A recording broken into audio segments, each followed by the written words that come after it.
The tragedy of today that we are going to be talking to is not about black people attacking more whites on the trains. Shockingly enough, we are actually going to get to talk about something different. I know that that's a common thread that seems to be happening all the time, but today, you know what's happening? They're trying to keep a real down. They're trying. Yo, you tuning in to the Notion Podcast. I'm your host, Dizzy D. Spill, and this is Outlawed Opinions. So the woman right here in the Oscar the Grouch sweater is basically, her name is Lilly Gandis, and for the people that don't know who she is, she basically went viral for being racist. She's comfortable with using the N-word. She doesn't care about the repercussions of using the N-word. I believe I think it was Pierce Morgan who debated her on being racist and using the N-word. And she's here to share with us her tears and her struggles with being demonetized on YouTube because of her actions. Why is this a shock? It's definitely not a shock to me. But that's what the situation is, and she's here to rant about it. But it gets even more interesting because for a while she was able to get away with this. She was doing it, I believe, like on TikTok and stuff like that. And then she just kind of went too far with it, right? So let's let her cry wolf, and then we'll get into more of my perspective on this. Keep a real nigga down. That's what they're trying to do because. And by the way, what's being bleeped out, let me just say this real quick. She's saying the N-word. They're trying to keep a real blank down in placement of the N-word. So it's straight Tupac style, straight disrespect at the beginning. But we'll keep going. They cannot handle the truth. And this is just the facts.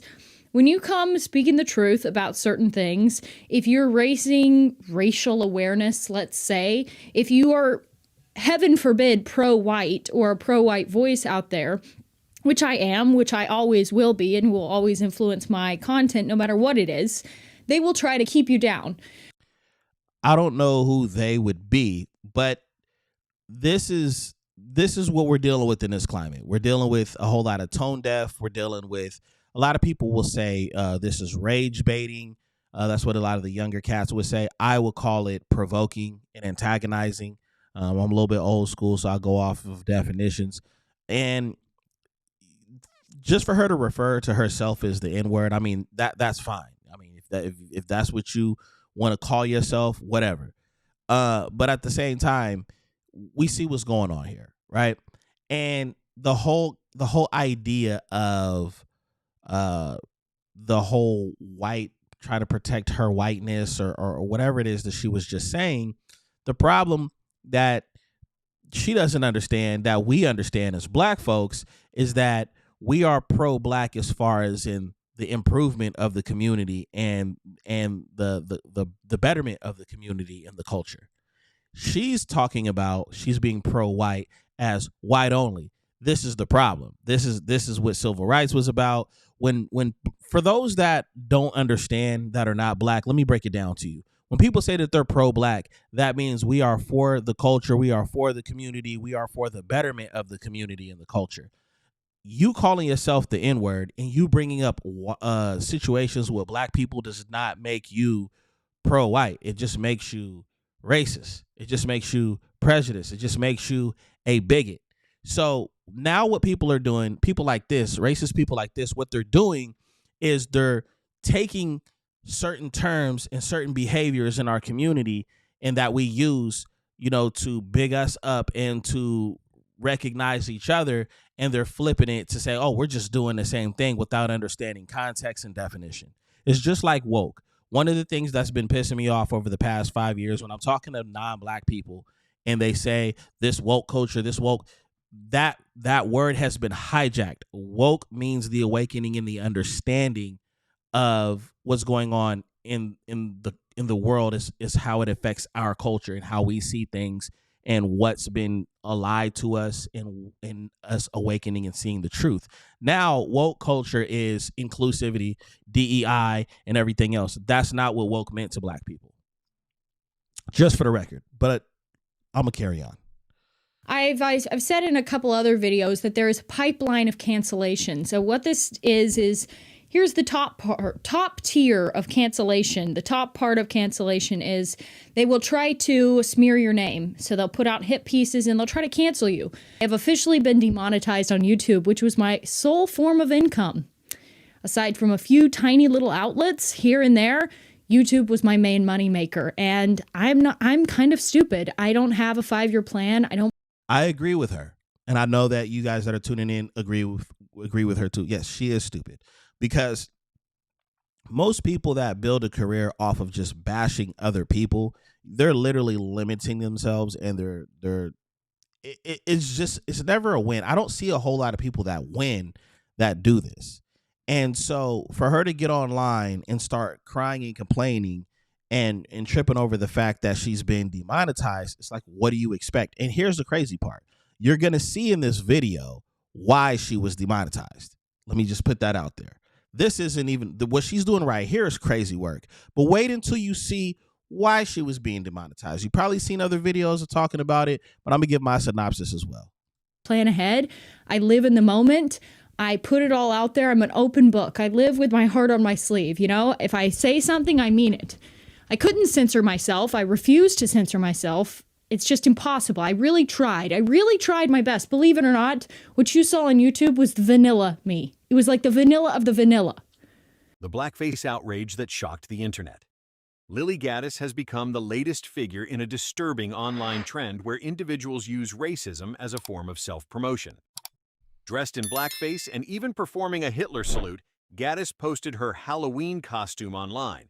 Okay, black women, listen up. Listen up. A black woman is speaking. By the way, half the struggles that black women think they face, it's of their own fucking doing. Running around in nails like this, running around in earrings like this, like you people fight every day. Seriously. They wear wigs that can be pulled out. They put braids in their hair that could rip the rest of their hair out. And then they complain about having alopecia. No, it's self-induced alopecia. That's like black women. You tear your hair out by the roots. You put every sort of chemical on your hair to straighten it out, despite. Let me just stop real quick because I know if you black, I know you getting a little irritated or triggered. This is a perfect still shot right here. So, brothers, real quick, let me just make this real quick, okay? I did a video on interracial dating and things like that on the Epic Lounge Network. You can check that out. And I am not a person that's against that. But when some of the sisters get up and they speak up and they start talking about appropriation and, you know, they kind of feel an uncomfortable feeling about the whole interracial thing, is because of this fear right here. Now, there's no reason to really fear somebody like this because this isn't somebody that's welcome in the culture and obviously don't deal with brothers. But the thing is that this is a game to them. People like this, they think this is okay. They think this is a game. And unfortunately, we have to deal with it. You know what I'm saying? We have to see it. But this is what got her ignorant ass demonetized. This is what it was. Black people are way past the idea. There's conversation of black fatigue, right?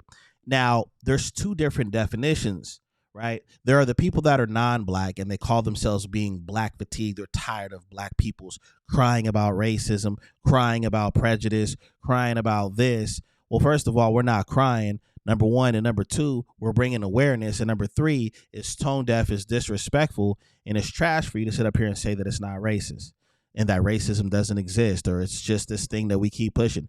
Her whole branding is based off of talking about black folks. And it isn't just her. It's a lot of black conservatives that do it. It's the Anton Daniels. It's the Officer Tatums. It's the Hodge twins. It's even Candace Owens, who's kind of going back and forth because she's going Charlie Kirk crazy. But it's people like this that keep the conversation going. How about you guys keep black people's names out of your mouth? How about aren't you creative enough to come up with content that doesn't involve us? If you guys are tired of us saying that we created so much and that we're the reason for so many things, stop talking about us. Leave us alone.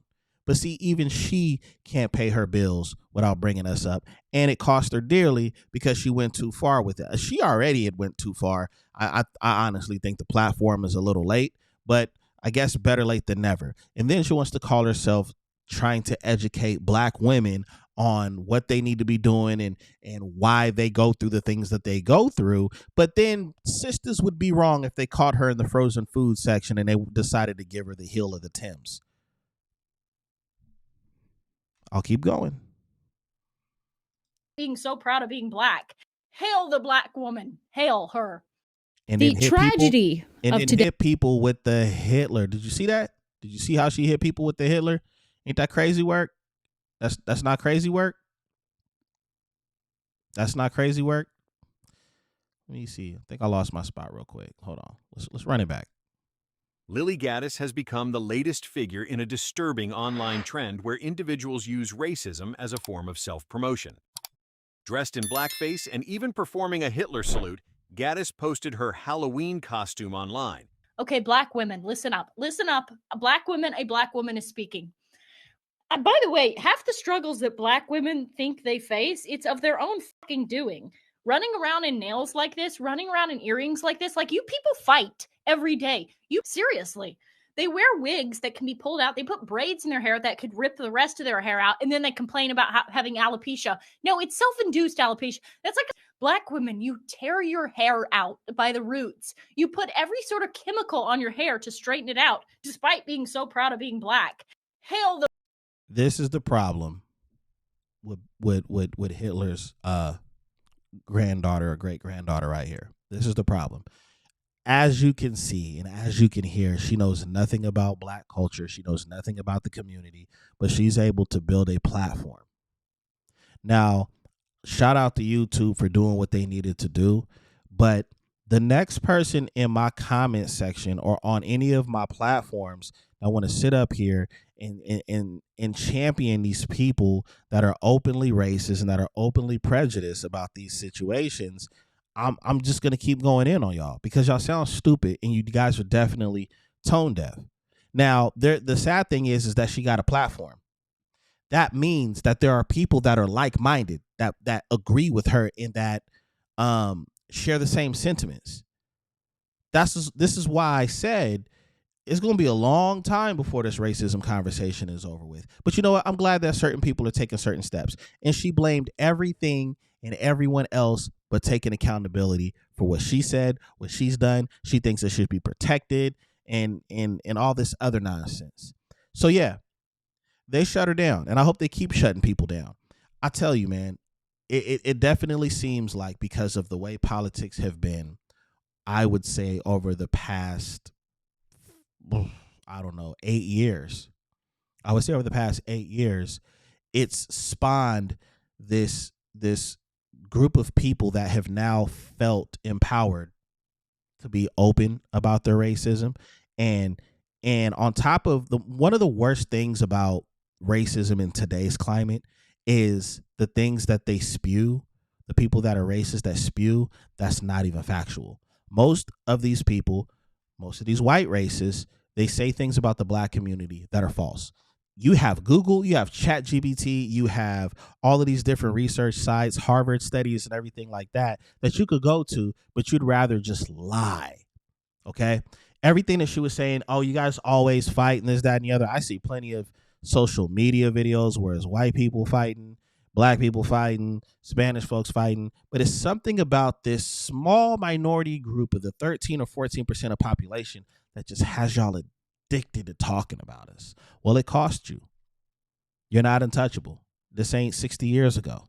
And I hope YouTube and these other platforms follow suit with this type of behavior because it's disgusting and it's deplorable and it doesn't belong in these spaces where people are trying to be progressive and where kids are starting to show up at. Anyways, I want you guys to let me know what you guys think about this video. What do you guys think about Lilly Gandis getting shut down as far as monetization? I hope that this continues to happen to people that are hateful and disrespectful and don't have any morals.